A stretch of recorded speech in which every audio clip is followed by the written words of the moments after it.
ही टिकली कुणाची. परवा गेलतो पुण्याला कामासाठी. ऑफिसातलं काम झालं, उशीर झाला, म्हटलं आता वस्ती करायला पाहिजे. वस्तीची सोय विचारली. ऑफिसमधली मंडळी म्हटली अतिथी भवनला जायला पाहिजे. अतिथी भवनमध्ये गेलो, सगळा कोटा फुल. काय करायचं, एक मजला रिकामा होता, तो होता महिलांसाठी राखीव. मी म्हटलं तिथं रिकामी आहे का खोली, मिळेल का? ते म्हटले मिळेल. झालं, वस्तीची सोय झाली.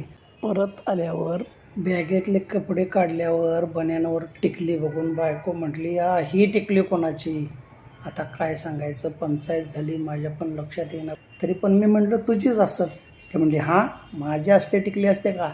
चांगला बंदा रुपया खणखणीत टिकली असते. लक्षात आलं, आपण जिथं राहिलो होतो त्या हॉस्टेलच्या बाथरूमच्या भिंतीवर टिकल्या होत्या.